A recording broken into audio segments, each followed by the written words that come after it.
Hi friends, ಎಲ್ಲರಿಗೂ ನಮಸ್ಕಾರ. Welcome to my channel. ಇವತ್ತು ತುಂಬಾ ಟೇಸ್ಟಿಯಾಗಿ ಸಿಂಪಲ್ಲಾಗಿ ಸಿಗಡಿ ಮೀನಿನ ಕರಿ ಹೆಂಗೆ ಮಾಡೋದು ಅಂತ ತೋರಿಸ್ಕೊಡ್ತಾ ಇದ್ದೀನಿ, ಅಥವಾ ಸಾರು ಅಥವಾ ಸಾಂಬಾರು. ನೋಡಿ, ಇದು ಹಸಿ ಜಿಂಗಿ ಅಂತ ಕೂಡ ಕರಿತೀವಿ, ಅಥವಾ ಸುಂಗ್ಟ ಪ್ರೌನ್ಸ್ನ ನೋಡಿ ಇವಾಗ ಕ್ಲೀನ್ ಮಾಡಿ ಇಟ್ಕೊಂಡಾದ್ಮೇಲೆ ಮಾಡಿರುವಂಥ ಸಾರನ್ನ ತೋರಿಸ್ತಾ ಇದ್ದೀನಿ. ತುಂಬಾ ಚೆನ್ನಾಗಿರುತ್ತೆ, ತುಂಬ ಟೇಸ್ಟಿಯಾಗಿ ಊಟಕ್ಕೆ ಸೂಪರ್ ಆಗಿರುತ್ತೆ. ಈ ಥರ ನಾವು ಕರಿನ ಮಾಡಿಕೊಂಡ್ರೆ ಒಂದು ಒಳ್ಳೆ ರುಚಿಯಾಗಿರುತ್ತೆ. ನೋಡಿದ್ರಲ್ವಾ? ಇವಾಗ ಮಾಡಲು ಬೇಕಾಗುವಂಥ ಸಾಮಗ್ರಿಗಳನ್ನ ನೋಡ್ಕೊಂಬರೋಣ. ಅದಕ್ಕಿಂತ ಮುಂಚೆ ನನ್ನ ಚಾನಲ್ನ ನೋಡೋರು ಪ್ಲೀಸ್ ಸಬ್ಸ್ಕ್ರೈಬ್ ಮಾಡ್ಕೊರಿ. ಸಬ್ಸ್ಕ್ರೈಬ್ ಮಾಡಿಕೊಂಡ್ರೆ ನಾನು ಹಾಕುವಂಥ ರೆಸಿಪಿ ವಿಡಿಯೋ ತುಂಬ ಬರ್ತಾವು. ವಿಡಿಯೋನ ಕೊನೆವರೆಗೂ ನೋಡಿ, ಇಷ್ಟ ಆದಲ್ಲಿ ಲೈಕ್ ಮಾಡಿ, ಶೇರ್ ಮಾಡಿ, ಹಾಗೆ ಸಬ್ಸ್ಕ್ರೈಬ್ ಮಾಡ್ಕೊಳ್ಳಿ. ಇವಾಗ ಮಾಡಲು ಬೇಕಾಗುವಂಥ ಸಾಮಗ್ರಿಗಳನ್ನ ನೋಡ್ಕೊಂಬರೋಣ ಬನ್ನಿ ಫ್ರೆಂಡ್ಸ್. ನೋಡಿ, ಇವಾಗ ಸ್ವಲ್ಪ ಕೊತ್ತಂಬರಿ ಸೊಪ್ಪು, ಒಂದು ಈರುಳ್ಳಿ, ಹಾಗೆ 2 ಟೊಮೆಟೊ, ಸ್ವಲ್ಪ ಧನಿಯಾ ಕಾಳನ್ನ ತೊಗೊಂಡಿದ್ದೀನಿ, ಅಂದರೆ ಕೊತ್ತಂಬರಿ ಕಾಳು, ಬ್ಯಾಡಗೆ ಮೆಣಸಿನ್ಕಾಯಿ, ಹಾಗೆ ಒಂದು ಈರುಳ್ಳಿನ ಮತ್ತೆ ಸಪ್ರೇಟಾಗಿ ಕಟ್ ಮಾಡಿ ಇಟ್ಕೊಂಡಿದ್ದೀನಿ. ಒಂದು ಬಟ್ಲಲ್ಲಿ ಅರಿಶಿನ ಪುಡಿ, ಉಪ್ಪು ತೊಗೊಂಡಿದ್ದೀನಿ, ಹಾಗೆ ಒಂದು ಅರ್ಧ ಬಟ್ಲಷ್ಟು ಹಸೆ ಕೊಬ್ಬರಿನ ತೊಗೊಂಡಿದ್ದೀನಿ. ಇವಾಗ ಮಿಕ್ಸರ್ ಜಾರ್ದೊಳಗೆ ಕೊತ್ತಂಬರಿ ಕಾಳು ಹಾಕ್ತಾಯಿದ್ದೀನಿ, ಅಂದರೆ ಧನಿಯಾ ಕಾಳು ಮತ್ತು ಬ್ಯಾಡಗೆ ಮೆಣಸಿನ್ಕಾಯಿನ ಹಾಕ್ತಾಯಿದ್ದೀನಿ. ಹಾಗೆ ಒಂದು ಈರುಳ್ಳಿ ಸಪ್ರೇಟಾಗಿ ತೆಗೆದಿಟ್ಕೊಂಡಿರುವಂಥ ಒಂದು ಈರುಳ್ಳಿನ ಹಾಕ್ತಾಯಿದ್ದೀನಿ.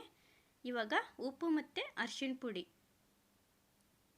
ನೋಡಿ ಇದಿಷ್ಟು ಹಾಕೊಂಡಾದ್ಮೇಲೆ ಕ್ಲೋಸ್ ಮಾಡಿ 2-3 ರೌಂಡು ತಿರುಗಿಸ್ಕೊಳ್ಬೇಕು.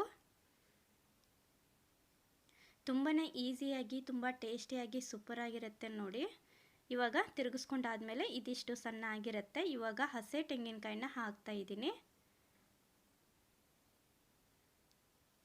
ಇವಾಗ ಸ್ವಲ್ಪ ನೀರು ಹಾಕ್ಕೊಂಡು ಚೆನ್ನಾಗಿ ಸಣ್ಣ ಪೇಸ್ಟ್ ಥರ ರುಬ್ಕೊಳ್ಬೇಕು. ನೋಡಿ, ರುಬ್ಬಿರುವಂಥ ಮಸಾಲ ಈ ಥರ ಆಗಿರಬೇಕು. ತುಂಬಾ ಸಣ್ಣದಾಗಿ ರುಬ್ಕೊಂಡ್ರೇ ಒಂದು ಒಳ್ಳೆ ಟೇಸ್ಟಿಯಾಗಿರುತ್ತೆ. ನೋಡಿ, ಇಷ್ಟು ಸಣ್ಣ ಇದ್ದರೆ ಸಾಕು.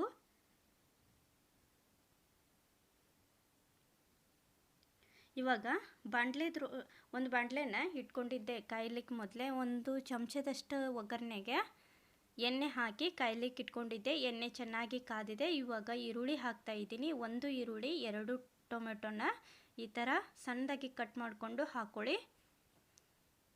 ಹಾಕ್ಕೊಂಡು ಚೆನ್ನಾಗಿ ಸ್ವಲ್ಪ ಟೊಮೆಟೊ ಮತ್ತು ಈರುಳ್ಳಿ ಹಸೆ ವಾಸನೆ ಹೋಗಬೇಕು, ಅಲ್ಲಿವರೆಗೂ ಫ್ರೈ ಮಾಡ್ತಾಯಿದ್ದೀನಿ.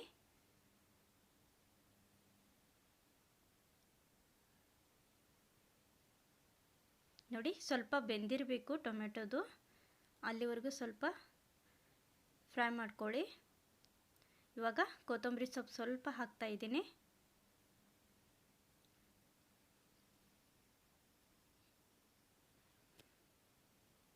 ನೋಡಿ, ಈ ಥರ ಚೆನ್ನಾಗಿ ಬೆಂದರೆ ಸಾಕು. ಇವಾಗ ಸ್ವಲ್ಪ ಒಂದು ಚಿಟಿಕೆಯಷ್ಟು ಅರಿಶಿನ ಪುಡಿ ಹಾಕ್ಕೊಂಡು ಚೆನ್ನಾಗಿ ಮಿಕ್ಸ್ ಮಾಡ್ಕೊಳ್ಳಿ. ಒಗ್ಗರಣೆಯಲ್ಲಿ ಹಾಕ್ಕೊಂಡಾದ್ಮೇಲೆ ತುಂಬಾ ಈಸಿಯಾಗಿ ತುಂಬ ಟೇಸ್ಟಿಯಾಗಿ ಸೂಪರಾಗಿರುತ್ತೆ. ಒಂದು ಸರ್ತಿ ಪ್ರೌನ್ಸ್ ಏನಾದರೂ ಇದ್ದರೆ ಟ್ರೈ ಮಾಡಿ, ತುಂಬ ಚೆನ್ನಾಗಿರುತ್ತೆ. ರೊಟ್ಟಿ, ಅನ್ನ, ಚಪಾತಿ ಎಲ್ಲದಕ್ಕಂತೂ ಸೂಪರಾಗಿ ಹೊಂದುತ್ತೆ. ಇವಾಗ ಒಗ್ಗರಣೆಗೆ ರುಬ್ಬಿ ಇಟ್ಕೊಂಡಿರುವಂಥ ಮಸಾಲಾನ ಹಾಕ್ತಾಯಿದ್ದೀನಿ. ಹಾಕ್ಕೊಂಡು ಚೆನ್ನಾಗಿ ಮಿಕ್ಸ್ ಮಾಡ್ಕೊಳ್ಳಿ. ಜಾಸ್ತಿ ಟೈಮ್ ಅಂತೂ ತೊಗೊಳ್ಳೋದೇ ಇಲ್ಲ ನೋಡಿ. ಇದಿಷ್ಟು ಮಸಾಲಾನ ರೆಡಿ ಮಾಡಿ ಇಟ್ಕೊಂಡ್ಬಿಟ್ರೆ ಆಮೇಲೆ ಒಗ್ಗರಣೆ ಕೊಡೋದು ಜಾಸ್ತಿ ಟೈಮ್ ತೊಗೊಳ್ಳೋಂಗಿಲ್ಲ. ಇವಾಗ ಅದೇ ಮಿಕ್ಸರ್ ಜಾರ್ಗೆ ನಾನು ಸ್ವಲ್ಪ ನೀರನ್ನ ಹಾಕ್ಕೊಂಡು ಹಾಕ್ತಾಯಿದ್ದೀನಿ. ನೋಡಿ, ಇದಿಷ್ಟಿದ್ರೆ ಸಾಕು. ಮೊದಲೇ ಉಪ್ಪು ಹಾಕೋದ್ರಿಂದ ನಾನಿವಾಗ ಉಪ್ಪನ್ನು ಹಾಕ್ಕೊಂಡಿಲ್ಲ. ನೀವು ನೋಡಿ ಕಡಿಮೆ ಏನಾದರೂ ಇದ್ದರೆ ಈ ಟೈಮಲ್ಲಿ ಉಪ್ಪನ್ನು ಹಾಕ್ಕೊಳ್ಳಿ.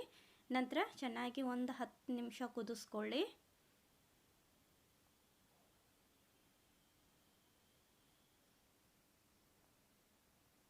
ನೋಡಿ, ಸ್ವಲ್ಪ ಕೊತ್ತಂಬರಿ ಸೊಪ್ಪು ಹಾಕ್ಕೊಂಡು ಒಂದು 10 ನಿಮಿಷ, ಒಂದು ಅರ್ಧ ಭಾಗನ ಕ್ಲೋಸ್ ಮಾಡಿ ಇಟ್ಕೊಂಡು ಸಣ್ಣ ಉರಿ ಇಟ್ಕೊಂಡು ಮೊದಲು ನಾವು ಮಸಾಲಾನ ಕುದಿಸ್ಕೊಳ್ಬೇಕು. ನಂತರ ಪ್ರೌನ್ಸ್ ಹಾಕಾದ್ಮೇಲೆ ಜಾಸ್ತಿ ಕುದಿಸೋ ಅವಶ್ಯಕತೆ ಇಲ್ಲ.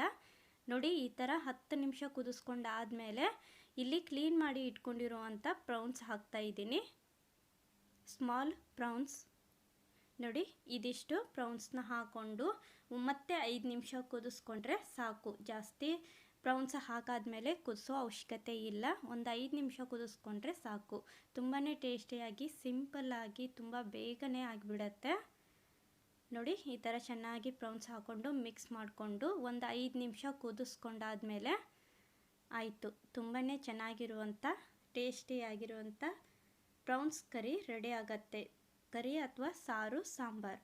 ನೋಡಿ ಇವಾಗ ಸ್ವಲ್ಪ ಕೊತ್ತಂಬರಿ ಸೊಪ್ಪನ್ನ ಹಾಕ್ಕೊಂಡು ಒಂದು ಅರ್ಧ ಭಾಗನ ಕ್ಲೋಸ್ ಮಾಡಿ ಒಂದು 5 ನಿಮಿಷ ಕುದಿಸ್ಕೊಂಡ್ರೆ ಸಾಕು.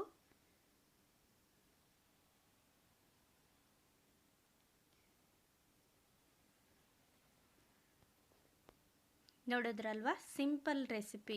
ಈ ರೆಸಿಪಿ ಇಷ್ಟ ಆಗೈತಿ ಅಂತ ಅಂದ್ಕೊಂಡಿದ್ದೀನಿ. ಇಷ್ಟ ಆದಲ್ಲಿ ಲೈಕ್ ಮಾಡಿ, ಶೇರ್ ಮಾಡಿ.